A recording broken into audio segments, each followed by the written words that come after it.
Kia ora koutou katoa, no mai hara mai ki te ao Hākinakina, your sports show right here on your Tribal Pulse, te Korimako o Taranaki 94.8 FM and 98.4 FM. Well, he's one of the most naturally gifted jockeys New Zealand has ever produced, from a remarkable rise as a teenager to winning at the highest level on both sides of the Tasman. His career has been defined by brilliance and by resilience. In recent years, he has also spoken openly about his injury recovery and the realities of life in elite sport. And we're lucky to have him on the show with us. No mai, hara mai. Michael Walker, kia ora, my bro. Kia ora, my bro. How's things? Morning after everyone there. Cool, cuz. All good back home. All good back home. It's really good to have you on the show, bro. I've been really looking forward to catching up with you and having a kōrero. Now, just to get started, you were born in Rotorua and raised around Waitara. What was life like growing up in Waitara, and who were the people that helped shape you early on? I reckon early childhood, cuzzy, because my nan met man John Watson from Waitara, and I actually got whāngai from the age of more or less when I was born.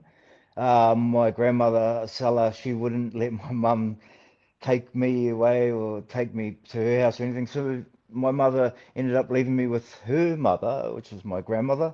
So I got whāngai, and I think it was the age of 4, we moved to Waitara, to the Dub, and then when I came there, I obviously wanted to, because my uncle was a pro boxer and I wanted to do boxing and all that, and my cousins were pros, so I wanted to do all that, and also because being a natural, being a Kiwi, and I want to be an All Black. Every kid wants to when they're growing up, you know.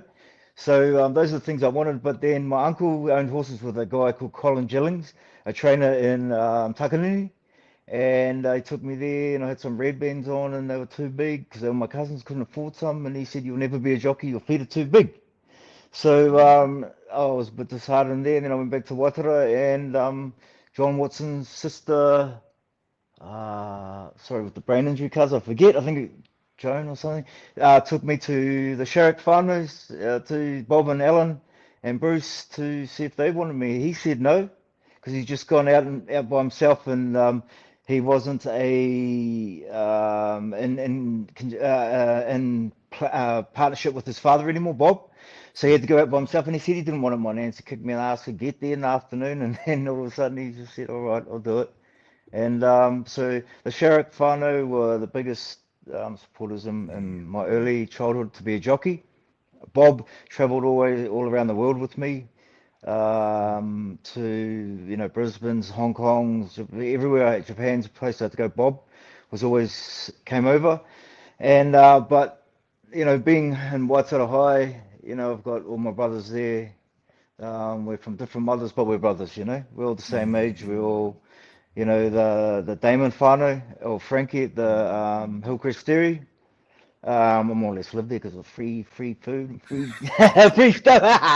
Nah, Trusky and Flex, very close. They're my brothers, brother Tuda, he's best man at one of my weddings. God bless him. Mix Corey Wickle also. Wow. One of the brothers, Shem Kemps, bro, you can go through the whole Waitara, the whole Dub T. We all brothers, you know that, cuzzy. So it wasn't just one single or two people that I could say, like the Sharrock whānau and the Damons. It was the whole of Waitara, and my nan, obviously, Nanny Sala, that built me into the person I ended up being and the person I am today. Beautiful, bro. Beautiful. Now, I remember back in those days, I think at a few of our parties, bro, you had to duck off early in the morning and go to training, but you hey, look, hey, it all paid off. It all paid off. Bro, Cuzzy, I remember one that just comes to my head then, even with this brain injury that works at 60%. I can remember when you said about the parties you went to. Remember I had those white Jordans on, and I was told I didn't have to ride horses that day. I turned up there and Ella goes, "Get on, boy!" So I rode my horses in the white Jordans. Oh, bro, my ankles, cousin, my ankles got hammered. Because then I had shorts on. Oh, crack up! Those are good times. Good times indeed. But hey, all that all that commitment that you showed obviously paid off. You know, you achieved success incredibly young. Looking back, how did you handle the level of expectation and attention as a young teenager? I'll tell you what now, cuz, you asked me that now, that question. If you asked me then, I was handling it. If you ask me now, I didn't handle it. You know, I can remember the age of, if I think it was, I lost a lot of people when I was 19. That was the only point in my whole career that it went to my head. I forgot the people that helped me get to where I was. I forgot the people that helped me in any way, shape, or form. You know, I forgot everyone, and so that was probably a dark year in my life from 19 to 20. Yeah.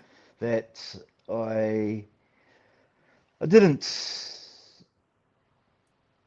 My response, or you know, someone ring me or whatever, was not there. Thinking about the paths that they told me to follow, I forgot all that, cuz I just thought I was bigger than the game.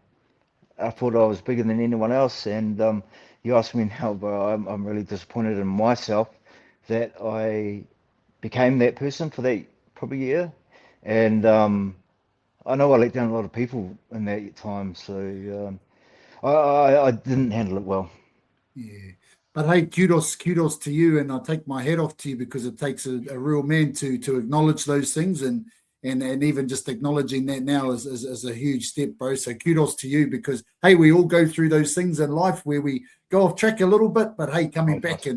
and squaring up again is so important. Now, for those people that kind of don't understand at home, fully understand what the life of a jockey is, what makes jockeying such a demanding job physically and mentally? Um, well, you look at me, cuz now I've had a hip replace. I've had 13 hip operations on my left hip. The 10th one was a hip replacement. So I've had three more on that to try and fix things up again. I've had 4 or 5 back surgeries. I've had thumb surgeries. My brain only works at 60% now. If you threw a bottle of, a bag of like M&Ms in my head and took a picture, that's what my brain looks like. Like my frontal lobe doesn't even work, and that's supposed to control your speech, everything, balance, and that. And I still struggle with that now. If I'm speaking and there's a word that say cuz that I sent you last week and you had some balloons, how easy a word's that, you know? And then so then I'll see you now and I'll go, oh cuz, you remember last week you this is what I struggle with, and I know I can see it in my mind, it's a Yeah. balloon. Mm. But and I'm going, oh, they blow, and then I'd have to explain it for you to tell me it's a balloon. Ah, Those are things I struggle with now, and but the fitness, um, the rehab, the mind.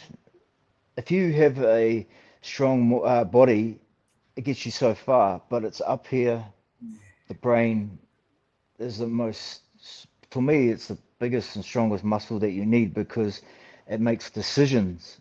yeah. And you know, you could be a Jonah Lomu, could be walking around in a Jonah Lomu body and look massive, but don't have a brain to be able to use that Mm, massiveness. You know, it was the mm, same as me as being a jockey. I could have the best seat on a horse. I could have the best hands, but if I don't have yeah, this, it don't make a difference, cuzzy, because 100%. that's there with that just said to you that from 19 to 20, I didn't use this. Mm, And yeah, you look at me now, and now what am I now, 41 or 42? yeah, Or 40, 41, 42 next. Oh, I don't know. Anyway,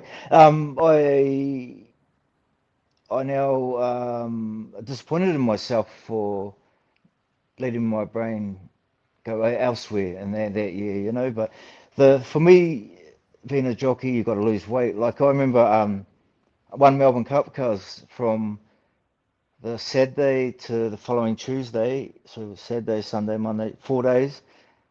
I got to Sunday night and there was still 2 days ago, and I had 7 kilos to lose. So I lost 6.5 kilos to Tuesday, and come Tuesday, I couldn't make the weight. Wow. So, but it's weight as well. But Yeah. honestly, because anything in life, you need the brain. Simple. Yeah. Yeah. So many, yeah, you've hit on so many important points, and it just goes to show the level of commitment and the toll that it can have on your body in terms of, the expectations as a jockey, a full-time jockey must be so full on. And, with some of those highs and lows, like, your career has taken you across, New Zealand, overseas. What were some of the highest moments in your career that have, you just look back and you're like, wow, that was really special? Because being from Aotearoa, and my upbringing, it was from my father, who I classed as, he's still like my father's, Alan Sherrick, to be able to win his first Group 1 race for him on,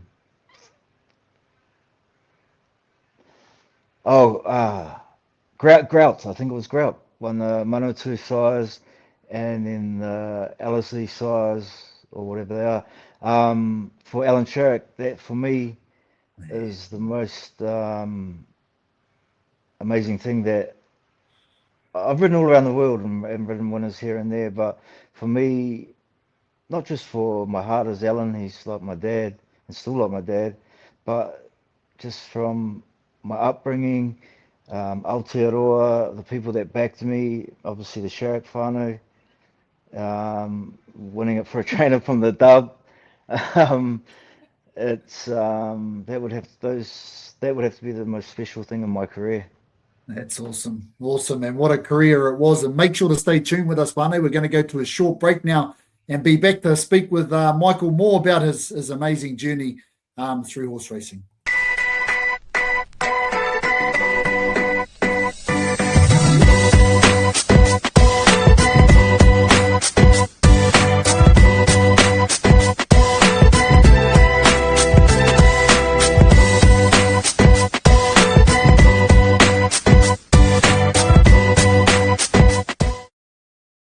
Kia ora koutou katoa, no mai haramai. Welcome back to Te Ao Hākinakina, your sports show right here on your Tribal Pulse, Te Korimako o Taranaki. We are having an awesome kōrero here with Michael Walker, an absolute legend. And bro, what a journey you're taking us on now. I know you've had some really serious injuries, take place over your career, and which has and you've been really open about it, about some of the mental health struggles. But how important is it for athletes to talk honestly about what happens off the field and the track? Very. If you're not doing that, it builds up in you, and you become a person that is not you. And that's happened a lot to me, but I've acknowledged that. The best thing about being not, things going on in your head is acknowledging it, because if you don't, you go down a place where you don't want to be, cuz. 100%, 100%. When writing was kind of taken away from you, how challenging was it to redefine kind of who you are outside of being a jockey? If I be honest, Kazi, if I be honest, I'm going to tell you right now, I'm still trying to find that. I still don't know.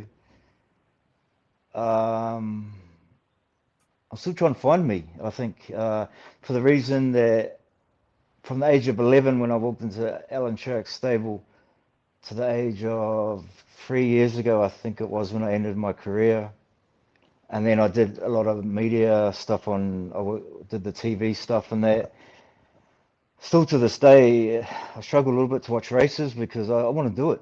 Like in my mind, I'm doing it. I want to do it, and I feel I can do it, but I know I can't, because for the reason I have one more fall on a horse and hurt my brain. I'm not here. Then that is bad on my partner, my kids, my whānau, the brothers in the dub, all my just friends, everyone, man. So Yeah. I can be I could be selfish and keep that in my brain that I want to do that, but nah, I know I can't because I'm gonna let a lot of people down. Yeah. Now, with the benefit of experience, what have the toughest periods in your life kind of taught you about resilience and priorities? Um, probably probably kids. Like I still struggle now that, like I was telling you about Case and Layla back in Hawera, that I'm not there every day and I haven't been there, and they've got an amazing mother in Candice and what she's done for them. But I've always been around the world and focusing on myself, which is really selfish. So these are things that are taking me to this age now that to really think about and know that those are the things that you need in life. Because when you don't have those things in life, you struggle at what you do. So you're not as resilient as you should be or can be because of these reasons. But you know what it's like, because our kids, and I just hope Case and Leila, I speak to them about why I couldn't come back to New Zealand because of what I'd done to them when they were younger, and I'm so blessed that God that they understood that, and Case is a big boy now. He brings me most days, and my daughter Layla, she's doing well. So Beautiful, um, you know. beautiful. Beautiful kōrero, bro, real from the heart. And if there was a young writer or anyone chasing a dream under pressure, listening right now to the show, what would you want them to hear? Don't ever think it's just you. Always rely on your support or accept your support, and anything that they can say, that they're people that are giving you the best advice ever because they care for you. And don't ever let that go, because if you let that go, there's only one path that's going to happen, that's down. You've got to be able to acknowledge and accept the advice, because those are the best things that can ever happen. There's the advice, and listen to your elders, man. Don't ever think you're better than your elders or anyone. Love that. Love that. What a beautiful piece of advice. Well, bro, thank you for your honesty and your generosity and sharing your story. It's a powerful story, bro. And every time we catch up, it really hits my heartstrings. And your journey reminds us that, behind elite performance, are real people and are real struggles and real strength, and by speaking up, and it can be just so powerful in terms of learnings and teachings for others as well on their own journey. So we appreciate your time, man, and everything you've achieved and continue to achieve, and all the best moving forward. And from everyone here in Taranaki, brother, nothing but love. All right, Kazi, thank you so much to everyone and the brothers in the dub. Love yous.